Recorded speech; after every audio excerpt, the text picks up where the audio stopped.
Vamos a grabar, perfecto. Y a partir de acá ya es contenido de esta clase, digamos. Porque en realidad esto ya lo veníamos viendo, es más que nada, esta filmina es como una filmina de repaso, digamos. Porque acá, como el texto dice, existen muchos tipos de células eucariotas, eso es verdad, nosotros vimos de formas y colores y tamaños distintos, pero fundamentalmente encontramos tres, quizás las que más se estudian, las que más se conocen, las que más similitudes y diferencias tienen entre sí, que eran las células animales, las células vegetales y las células de los hongos, ¿no? Y cada uno tiene muchas cosas en común, por ejemplo, todas tienen citoplasma, todos tienen núcleo, todos tienen membrana plasmática, todos tienen mitocondrias, pero sin embargo hay algunas diferencias, ¿no?, entre una y otra. Acá, bueno, se nombran algunas, pero hay muchas más. Por ejemplo, las células vegetales tenían los cloroplastos, las vacuolas y la pared, la pared celular, digamos. Los hongos también tienen una pared celular, pero es diferente a los vegetales. Sí, ¿alguno tiene una duda? ¿No? ¿No? Ah, bueno. Por ejemplo, en el caso de los hongos, que también tienen pared celular, es diferente a la pared celular de las células vegetales, ¿no? Uno dice, bueno, los dos tienen pared celular, son parecidas. Bueno, no, hay que ver cómo está compuesta esa pared también, ¿no? En el caso de los hongos, está compuesta de una sustancia que se llama quitina, y en el caso de los vegetales está compuesto de otra sustancia que se llama celulosa. Entonces, bueno, los dos tienen pared, pero están compuestos por diferentes estructuras, ¿no? Por ejemplo, los animales directamente no tienen pared celular, no tienen cloroplastos, no tienen vacuolas.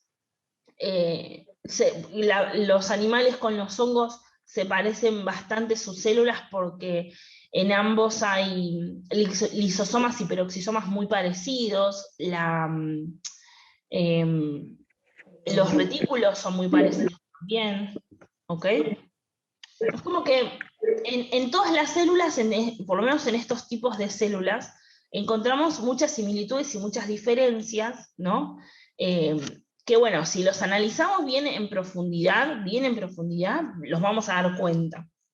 Nosotros no lo vamos a hacer hoy, pero esta filmina era para representar, ¿no?, estas similitudes y diferencias entre unas y otras. Esto es lo más importante quizás de todo este power. Dice, ahí la saltamos acá a mí. Dice, todas las organelas de las células, o de una célula, pero todas las organelas, funcionan en conjunto para mantener siempre un flujo de materia, energía e información, lo cual es imprescindible para estar vivos. Punto. Analicemos. Dice, todas las organelas de la célula, todas las organelas que están adentro de la célula, desde el citoplasma, el citoesqueleto, los lisosomas, los peroxisomas, los retículos, el aparato de Golgi, mitocondrias, ribosomas, el núcleo, todas las organelas que están dentro de la célula funcionan todas en conjunto, funcionan todas a la par, en el mismo momento, todas, cada una cumpliendo su función, pero se relacionan entre sí, ¿no? Uno piensa, pues es imposible que el lisosoma se relacione con el retículo endoplasmático liso. No, sí se relacionan, todas se relacionan. Todas funcionan en conjunto, es como una gran organización, ¿no? Justamente para intercambiar materia, ¿no?, sustancias materiales, cosas que salen de la célula, desechos, o cosas que entran a la célula, los nutrientes, energía. Nuestro gran impulso de energía es el ATP, no sé si se acuerdan, el adenosintrifosfato, que lo almacenaban y lo liberaban las mitocondrias. Bueno, ahí hay un intercambio de energía. Y también información genética, ¿no? Cuando las células dejan a la descendencia células hijas, transmiten esa información genética. Entonces, todas estas organelas trabajan juntas para mantener este flujo continuo, constante, este intercambio constante de materia, energía e información. Y lo que es imprescindible para todos los seres vivos, todos nosotros somos seres vivos, no a nivel de la célula, pero a nivel de un organismo, que somos nosotros, intercambiamos materia, energía e información con el medio que nos rodea, ¿no? O sea, yo me como una galletita, o Zoe se come ¿cómo es?, la medialuna que cocinó ayer, está ingresando materia a su cuerpo, ¿no? Después, bueno, irá al baño, hará del 2, la sacará, ¿no? Pero, digo, energía también, porque hay energía contenida en esos alimentos, ¿no? Que intercambiamos. Cuando yo hago ejercicio, libero energía de mi cuerpo. Cuando consumo alimentos o bebidas, ingiero energía. O cuando duermo también, ¿no? Entonces, todos los seres vivos hacen estos intercambios. Dice el texto, cuando el flujo cesa, o sea, cuando se termina, cuando se acaba ese flujo continuo, y se pierde el equilibrio interno, porque obviamente todo este flujo y estas organelas funcionaban en un perfecto equilibrio, un perfecto equilibrio. Cuando ese equilibrio se pierde, se rompe por algún motivo, y este intercambio de materia, energía e información deja de producirse, es decir, cuando se llega a un equilibrio con el medio en donde el ambiente vive.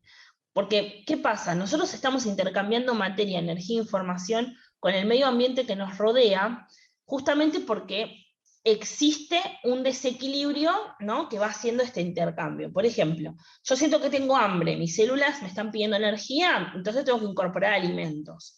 Hasta el momento en el cual, ¿no?, yo dejo de incorporar alimentos porque ya me sacié. Entonces, dejo de incorporar.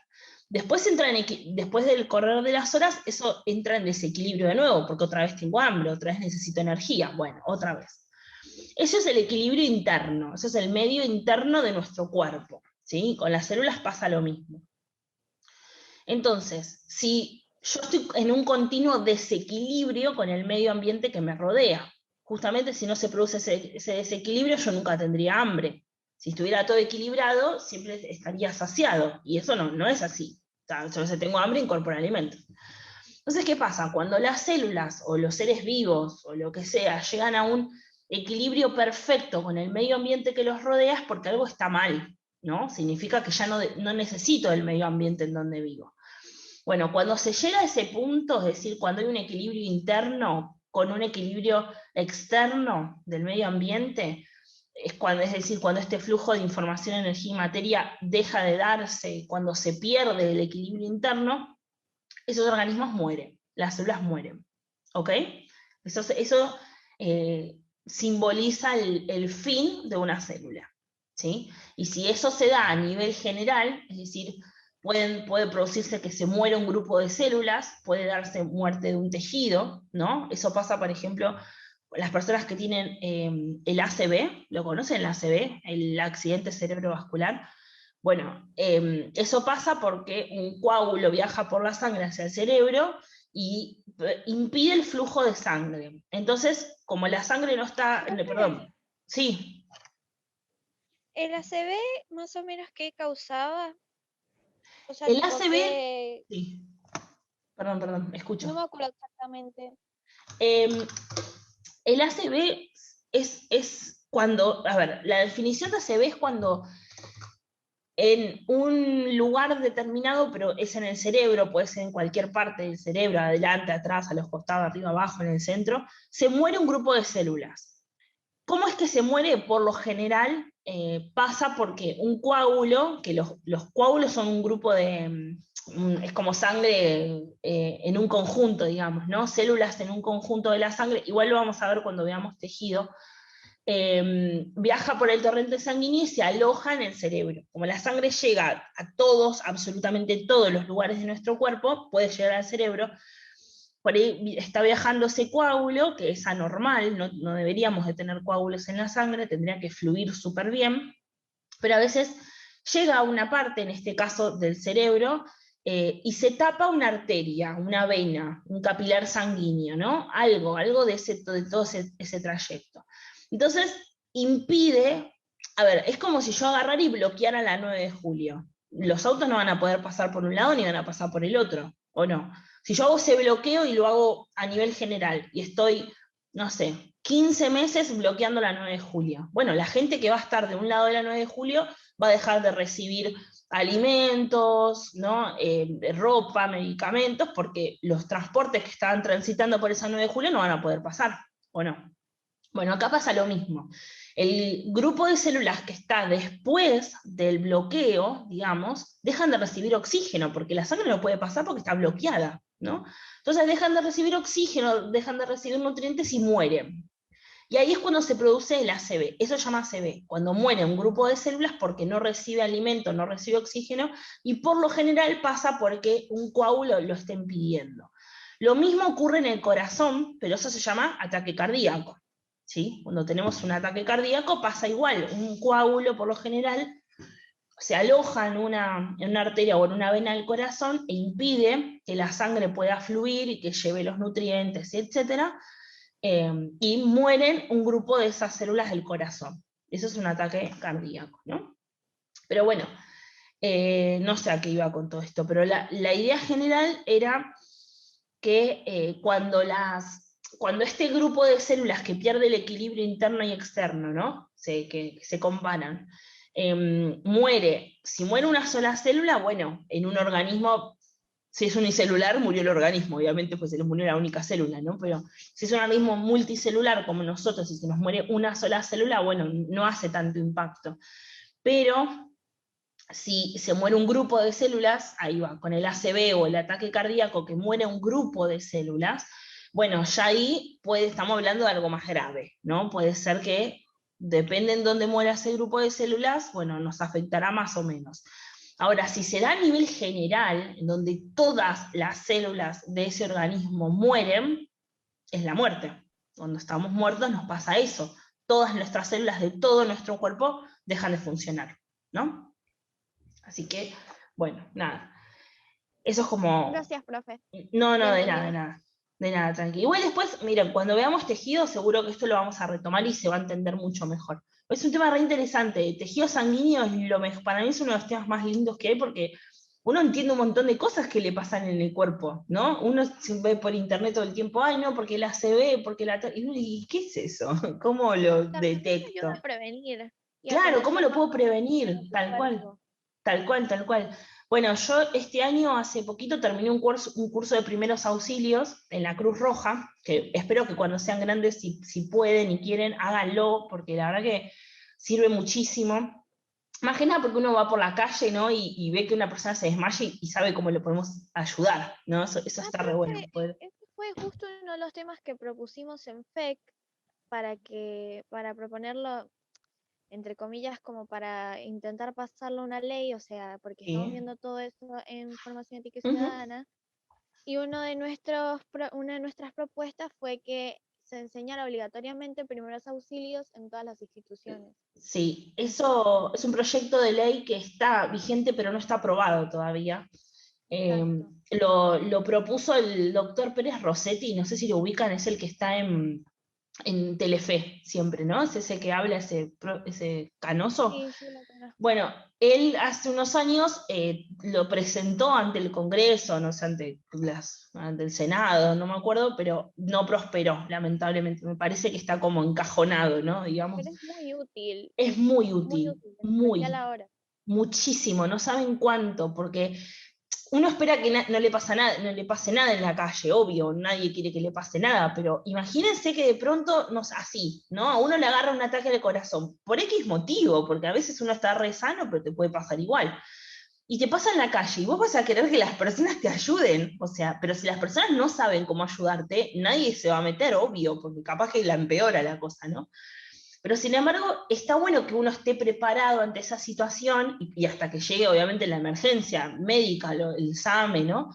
Eh, Saber qué podemos hacer para ayudar a esas personas. Parece que no, pero esos segundos que uno que está un poco entrenado puede ayudar a esa persona, pueden hacer una diferencia enorme, pero le pueden salvar la vida, literal, o sea, literal. Y eso es re importante, porque si todos lo supiéramos, ¿no?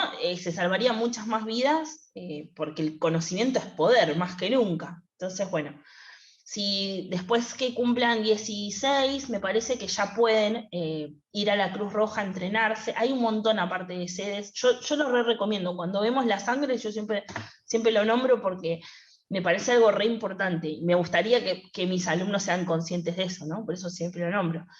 Eh, pero eso Sí, está re bueno. A mí me enseñaron cómo darnos cuenta cuándo es una ACV y cómo tratarlo, lo mismo con los ataques cardíacos, ante picaduras de insectos, hasta un parto vimos. ¿no? ¿Qué podemos hacer si de pronto hay una chica que está por parir y no llega la emergencia médica? Bueno, ¿qué podemos hacer para ayudarla?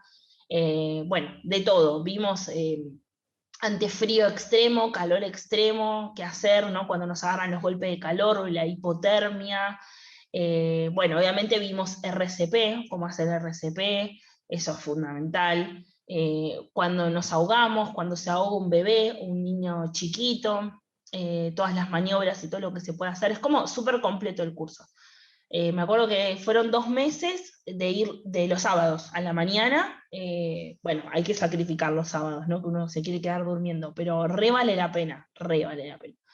Así que bueno, si en algún momento les interesa, obviamente, y lo quieren hacer, nada, está bueno. También sirve, por ejemplo, si tenemos, bueno, obviamente nos sirve para cuando estamos con nuestros amigos o nuestros familiares, pero yo también lo pensé, por ejemplo, yo tengo un sobrinito que tiene 2 años, y digo, bueno, si a él le llega a pasar algo y yo estoy ahí y no puedo hacer nada, me voy a sentir súper mal.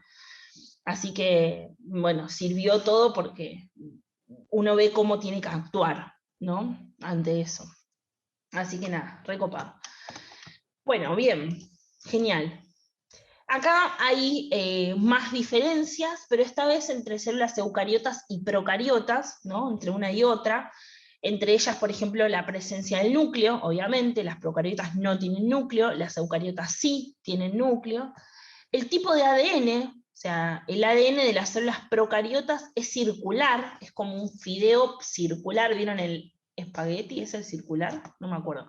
Bueno, el que es así redondito, y el de las células eucariotas es lineal, forma como una cinta, ¿no? O sea, esa es como la forma del ADN. El tamaño, obvio, las células eucariotas son mucho más grandes que las células procariotas. En cuanto a la reproducción, las células procariotas se reproducen siempre de forma asexual, eso lo vamos a ver más adelante este año, mientras que las células eucariotas tienen una reproducción sexual o asexual. Dependiendo del grupo, pueden tener ambas, ¿no? Pero las procariotas es solamente asexual. Y después, bueno, algunas organelas que son exclusivas de las células eucariotas, bueno, las mitocondrias.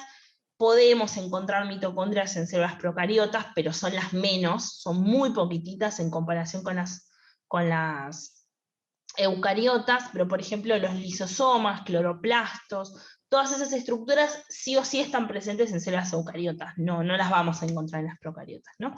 Pero bueno, es como una filmina también súper resumitoria de las diferencias entre las células procariotas y las eucariotas, ¿no? Acá vemos otra imagen también, bueno, perdón, pero no es fácil encontrar imágenes que se vean súper lindas. Y bueno, acá la última creo que vemos el tema de los tamaños, ¿no? De las células. O sea, sí vimos el tema de las formas, pero el tema de los tamaños es el siguiente. Como dice el texto, en los animales podemos encontrar más o menos aproximadamente 200 tipos de células diferentes. 200 tipos de células diferentes, que forman los diferentes tejidos, ¿no? El tejido muscular, el tejido nervioso, tejido conectivo, tejido óseo, y obviamente también forman los órganos, por ejemplo, corazón, riñón, cerebro, entre otros. Acá hay como un dibujo, ¿no? Que va desde lo más grande que conocemos de seres vivos hasta lo más chiquitito. Voy a agrandar, no puedo agrandar si estoy presentando, claro. Bueno, no sé si se llega a ver muy bien, igual después ustedes tienen el power y de última lo agrandan, pero fíjense lo más grande que hay. Acá está la escala arriba, ¿no? 100 metros. 100 metros mide un secuoya, que es un árbol súper gigante, es como un pino súper grande. Los que ven Los Simpsons, el capítulo que Lisa se mete arriba del árbol, ¿no? Para evitar que lo talen, en un secuoya. Son árboles que viven 200 años o más. Bueno, esto mide más o menos 100 metros. Después, por ejemplo, la ballena azul, ¿no? Que mide 10 metros de largo, ¿no? La ballena azul. Estos son todos individuos que podemos ver a simple vista. El ser humano puede medir 1 metro y poco, más o menos 50, hasta 2 metros, 2 metros y pico, pero no. Algunas células nerviosas y algunas células del músculo también miden, por ejemplo, medio metro. Y uno dice, pero ¿cómo si es una célula? Bueno, sí. No sé si habíamos mencionado que hay algunos animales, por ejemplo los calamares, que yo puedo ver sus células nerviosas, a pesar de que son células. Y uno dice, eso es muy raro, porque claro, las células nerviosas, las células de todo tipo las veo con un microscopio. Bueno, hay algunas células que son tan grandes que las podemos ver a simple vista, ¿no? Ese es un ejemplo. Después, por ejemplo, acá, menos de, bueno, un poquito más de 1 centímetro, está el huevo de la gallina, ¿no? Lo vemos también, por ejemplo, para tomar de referencia, la mosca, ¿no? Más o menos tiene 1 centímetro una mosca. Y ya se me voy un poquito más abajo, 1 milímetro, por ejemplo, los huevos de pez, un huevo de anfibio, ¿no? Nemo, lo típico. Y ya acá ya dejamos de observar a simple vista, ya nos es complicado. Podemos utilizar el microscopio óptico, microscopio electrónico, depende de lo que esté observando. Por ejemplo, en un microscopio óptico, seguro puedo llegar a ver estos huevos con más nitidez, ¿no? Más en detalle. Obviamente vemos células eucariotas, vemos bacterias, podemos llegar hasta ver mitocondrias, ¿sí? Porque son bastante grandes en la célula. El núcleo, por ejemplo, una vacuola, eso se ve súper bien. Ahora, también podemos utilizar el microscopio electrónico para ver las células eucariotas, las bacterias, las organelas, porque obviamente el microscopio electrónico es mucho más grosso, se ve más en profundidad, se ve más en detalle, más, ¿cómo se dice? Como más nítido, ¿sí? Con mucho más aumento. Y también podemos llegar a ver virus, ¿sí? Que son mucho más pequeños que una célula, proteínas, que son mucho más pequeñas que una célula, muchísimo, lípidos, ¿sí? Moléculas más chiquititas. O sea, fíjense, estamos hablando de nanomicrones. Acá ya no medimos en centímetros cuando hablamos de la célula. Medimos en esta M chiquitita que se llama micrón. Fíjense qué chiquitito que es, que tuvieron que añadir una forma de medirlo diferente, ¿sí? Mucho más pequeña, ¿no? Por ejemplo, 100 micrones es una célula, ¿no? Una célula eucariota. 10 micrones es una célula procariota. Ya 1 micrón es una mitocondria. Imagínense lo chiquitito que es, que ya los micrones son chiquititos, ¿no? Ahora, si me voy más abajo, ¿no? Un nanomicrón, perdón, 100 nanomicrón es más pequeño aún, es un virus, 10 son una proteína, 1 es un lípido, pequeñas moléculas. Y 0,1, o sea, es algo, nada, imposible, solo lo podemos pensar, nunca nadie lo observó, ¿no? Es como que cuesta mucho, es un átomo. Los átomos no se observaron, pero se idearon, se hipotetizaron que son de cierta forma, que tienen cierta forma, ¿no? Pero no se pudieron evidenciar nunca, porque estos son chiquititos que todavía no existe la tecnología para verlos, digamos. Pero bueno, esto es un poco para ver los tamaños de los que estamos refiriéndonos, ¿no? Bien, y con esto ya sería casi lo último de las células, porque en esta diapositiva habla un poco de las funciones que tiene la célula. Las células tienen 3 funciones diferentes y principales. La autoconservación, donde las células se pueden autoconservar, funcionan como un organismo el cual se sustentan entre ellas, ¿no? Y pueden recoger cosas del medio que los rodea para poder conservarse, para poder seguir viviendo, para seguir sobreviviendo. También el automantenimiento, es decir, que ellas mismas puedan repararse a sí mismas, sus tejidos o cualquier cosa que se haya roto, por así decir. Y la autorreproducción, es decir, que ellas mismas tienen el mecanismo necesario para reproducirse y dejar descendencia, ¿no? Esta palabra auto significa que la propia célula es la cual lo regula y lo puede producir. Puede auto reproducirse, automantenerse o autoconservarse, ¿sí? Todos los seres vivos tienen esa característica, pero la célula es la más chiquitita que lo puede realizar, por eso lo ponemos. Y en el párrafo de arriba dice, las células realizan esencialmente los mismos procesos que los seres vivos, obvio porque son seres vivos. Por ejemplo, asimilar nutrientes, es decir, alimentarse, eliminar residuos, construir nuevos materiales para la célula, automantenimiento, tener un intercambio de información genética con el medio y reproducirse, ¿sí? Esas son como algunas características, pero obvio que van a compartir las características de los seres vivos porque son seres vivos, justamente. Bien, en esta anteúltima diapositiva hablo un poco de los organismos autótrofos, ¿no?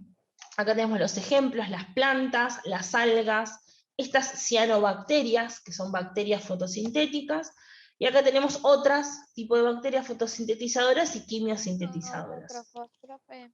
¿Cómo? Autótrofos. Ah, ahí vamos, ahí vamos. Lo dejé picando, pero se nos va a cortar. ¿Les parece que...? Son células vegetales. Ah, son células vegetales. No, no son células, son formas de alimentación. Pero ahora lo vemos. Creo que eso igual no lo mencionamos en la primera clase, ¿no? Cuando estábamos Creo presentes. que una vez lo mencionó y dijo que que nos los iba a explicar más adelante. Perfecto, genial. Entonces llegó el momento de explicarlo. Bueno, nada, cortamos acá. Entonces, fotosintetizadora. Foto hace referencia a luz, ¿sí? Son aquellos organismos que dependen de la luz para poder sintetizar. ¿Qué sintetizan? Su alimento, ¿no? La definición de autótrofos. Organismos que se alimentan, que pueden regular y sintetizar su propio alimento, fabricar su propio alimento. En el caso de los que son fotosintetizadoras, utilizarán para fabricar su propio alimento, para sintetizarlo, la luz, ¿sí? Que puede ser una luz natural, que proviene del sol, por ejemplo, o una luz artificial, ¿no? La luz de la lamparita, por ejemplo. Vieron que hay plantas que están como en un invernadero y tienen lamparitas que están iluminándolas todo el tiempo. Bueno, eso también es una luz, aunque no sea natural, ¿no? Sirve. Es mejor la luz natural, obvio, porque no se puede reemplazar con algo artificial, pero bueno, hay plantas ¿vieron las plantas que son de interior, las que no tienen que estar afuera? Bueno, ¿cómo hacen para crecer? Para seguir vivas. Bueno, se alimentan de la misma luz que yo entro, prendo la luz, prendo el velador, ¿sí? Bien, y las quimiosintetizadoras, para sintetizar su alimento utilizan productos químicos, ¿sí? No químicos que yo le agrego a la tierra, sino más bien químicos del ambiente. Por lo general estas bacterias viven en zonas, por ejemplo, donde hay volcanes, ¿no? Las emisiones de los volcanes, la lava y los gases que emiten, tienen por lo general mucha cantidad de nitrógeno o de azufre, que son compuestos químicos. Entonces, estas bacterias quimiosintetizadoras utilizan ese azufre, ese nitrógeno, ¿sí? o otros compuestos más, para producir su alimento, ¿sí? Pero todos, más allá de qué mecanismo usen, todos fabrican su alimento. Eso significa autótrofos. Por lo general, uno lo asociamos mucho al proceso de fotosíntesis, ¿no? Fotosíntesis, ¿qué significa? Foto, utilizo la energía de la luz, síntesis, para sintetizar, ¿no? Eso significa fotosíntesis, es el proceso que realizan las plantas, las algas, estas bacterias fotosintetizadoras y las cianobacterias para producir su alimento, ¿sí? Creo que lo vamos a ver este año, si no lo ven este año, lo ven el año que viene, la fotosíntesis, pero bueno, creo que se ve este año, si mal no recuerdo, más adelante. Pero acá tenemos como un pantallazo, ¿no? Ya cuando hablemos de organismos autótrofos ya sabemos de lo que estamos hablando. Bien. Aclaración. ¿Qué pasa con las plantas carnívoras? Porque es una planta, tendría que ser autótrofo, pero se está comiendo una mosca. Bueno, hay plantas como la planta carnívora que no pueden sintetizar todos los alimentos que necesitan, ¿no? Entonces, tienen compuestos que les faltan, por lo general compuestos nitrogenados, que tienen nitrógeno en su interior. Como no pueden sintetizarlo por las características que tiene esa planta, no pueden producirlo, lo tienen que buscar en otros organismos. En ese caso, lo buscará de los esqueletos de otros seres vivos como animales, ¿no? Cuando la planta carnívora encierra la mosca, empieza a largarle, a tirarle compuestos que lo que hacen es como desintegrar los tejidos de la mosca y de eso se alimenta la planta, ¿sí? Pero, sí. Entonces una planta ¿Cómo la planta carnívora atrapa a la mosca? No? De a una, esperen, de a una sola. Angie primero. Dale, Angie. Dale tú, Martina. No, decilo vos y yo después explico la pregunta. Bueno, Dale. no, que tenía la duda de cómo la planta carnívora atrapa a la mosca, porque no creo que tengan como que ojos o algo por el estilo. No tienen ojos. Lo que sí, vamos a buscar videitos y les voy a mostrar, pero las plantas carnívoras lo que tienen es tienen como una estructura abierta como en boquita, ¿no? Y una serie Sí, de las he dientes. visto. Claro, y una serie de dientes. Esta es la más conocida, es la típica, pero hay un montón de especies de plantas carnívoras distintas y todas tienen diferentes mecanismos, pero por lo general tienen una sustancia pegajosa que tiene olor dulce. Entonces, las moscas, los mosquitos, un grillo, una lombriz, cualquier otro ser vivo, químicamente reconoce ese olor a dulce y se va a acercar porque lo va a querer comer, obvio. Entonces, cuando se acerca a esa sustancia dulce que produce la planta carnívora, se queda como pegado, porque es como un súper pegamento, como si tuviera la gotita, se queda hiper pegado y chau. Ahí prácticamente no puede zafar. Y ahí es cuando la planta carnívora es como que cierra esa boquita que tiene y los dientes se entrelazan y no permite que lo que quedó pegado pueda salir, como un doble mecanismo de evitar que se vaya la mosca, el Claro. mosquito, lo que sea. Pero vamos a buscar videos y se los subo al grupo, porque está recopado verlas. Pero nada. Martu, Entonces, las plantas carnívoras no serían autótrofas. sí, sí son autótrofas, sí fabrican su alimento, pero porque cuando uno, igual lo vamos a ver cuando veamos fotosíntesis, pero para poder lograr el proceso de fotosíntesis y obtener mi alimento, yo necesito una serie de recursos, ¿no? Por ejemplo, la luz solar, necesito agua, necesito dióxido de carbono del ambiente, ¿sí? Pero dentro, por ejemplo, del agua que las plantas absorben para producir la fotosíntesis, tiene ya ese agua que está en la tierra, tiene ciertos compuestos, ¿no? Además de agua, ya viene con otros minerales, viene con calcio, con nitrógeno, ¿sí? Ya porque es propio del agua, eso que está en la tierra, digamos. Pero ¿qué pasa? Las plantas carnívoras, cuando absorben ese agua, no absorben algunos nutrientes como el nitrógeno, ¿sí? Entonces, como no lo absorben, pero lo necesitan eh, para, para hacer la fotosíntesis, para reparar sus tejidos, para producir, no sé, feromonas que atraigan a un polinizador o lo que sea, lo necesitan, pero no los pueden absorber y tampoco lo pueden fabricar, lo tienen que sacar de algún lado. Y evolutivamente la mejor forma que subsistió, ¿no? La naturaleza le brindó ese factor extra, la de eh, obtener esos compuestos a partir de otros seres vivos. Pero no es que por eso es heterótrofa. Es un caso aparte, digamos, sigue siendo autótrofa porque sigue produciendo su alimento, porque si habláramos solamente de la mosca o del mosquito, de la lombriz o de la langosta o de lo que sea, si solo se alimentara de eso, sí sería heterótrofa. Pero en realidad no consume todo el animal, solo saca lo que necesita, el compuesto que necesita. No se come todo el bicho, el resto lo tira, lo larga, ¿no? Lo desintegra, digamos. Entonces solamente saca un compuesto, el resto no, el resto solo lo fabrica. Entonces por eso es autótrofa, porque fabrica todo su alimento, salvo este compuesto. Si fuera al revés, si fuera que no podría fabricar su alimento y se tendría que alimentar enteramente, exclusivamente de otro ser vivo, no sería autótrofo, sería heterótrofo. ¿Ok? O sea que sigue siendo autótrofo, pero necesita sacar determinados compuestos de otros seres vivos. Nada, es un caso excepcional, pero está dentro de las plantas, es una planta y por ende las plantas son autótrofas, así que es autótrofa. Pero muy buenas preguntas, chicas, la verdad que re bien. ¿Quedó alguna duda entonces? ¿Más o menos se entendió? Sí. ¿Sí? Bien. No sé, me pareció interesante mencionar a las plantas carnívoras porque uno siempre se queda con, pero estas entonces, ¿qué onda? ¿Dónde las pongo?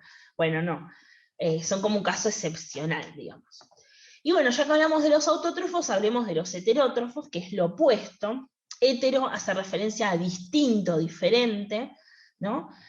O sea, diferente alimento. Significa que no lo fabrican ellos mismos, sino que tienen que ir a conseguirlo en otro ser vivo distinto, ¿no?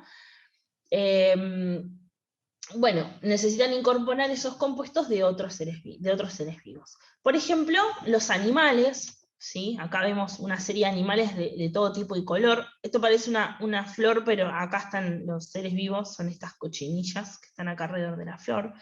Pero fíjense, ya sean animales acuáticos o terrestres, ya sean aves, mamíferos, reptiles, peces, ¿sí? Acá creo que no están dibujados los peces, pero hay una representación con el caballito de mar. Todos los animales son heterótrofos, no existen animales autótrofos, no hay. Todos necesitan Profe. sí o sí. Sí. ¿Escuchas? O sea, son animales que necesitan a otros para vivir. Exacto, necesitan incorporar otro ser vivo, ya sea que incorporen otro animal o una planta, ¿no? Porque, por ejemplo, el venadito no se come no sé, qué sé yo, una rana, ¿no? Come pasto, come plantas, pero esas plantas son seres vivos también, ¿no? No necesariamente es que se comen a otro animal, sino que lo que comen es otro ser vivo, ¿sí? Que pueden ser vegetales u otro animal, puede ser un hongo, ¿sí? Depende. Eso es otra categoría dentro de los autótrofos, que si es herbívoro, carnívoro, omnívoro. ¿Se acuerdan eso? Eso me está diciendo que come otro ser vivo, eso significa autótrofo, que como no puede fabricar su propio alimento, necesita incorporarlo de otro ser vivo. Ahora, ese ser vivo puede ser una planta, puede ser un animal, o puede ser ambos, en el caso, ¿no? Nosotros somos organismos heterótrofos que comemos tanto plantas como animales. Nos comemos un churrasco y comemos una lechuga, ¿no?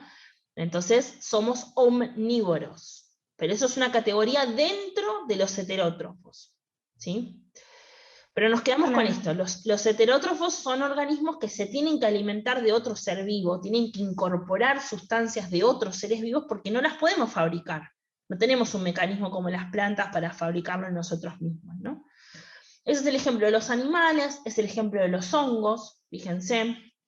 Por ejemplo, el hongo del pan, ¿no? El hongo del pan se está comiendo el pan, y el pan era un ser vivo, porque viene de los granos y de los cereales, digamos, que los cereales son plantas, en realidad vienen del grupo de las plantas, ¿no? O sea, el trigo del pan, por ejemplo. El trigo del pan se cosecha, se cultiva y se cosecha, y con eso se fabrica el pan. Entonces es una planta, o sea, viene del grupo de las plantas. Entonces el hongo se alimenta de ese trigo, por ejemplo, de ese pan.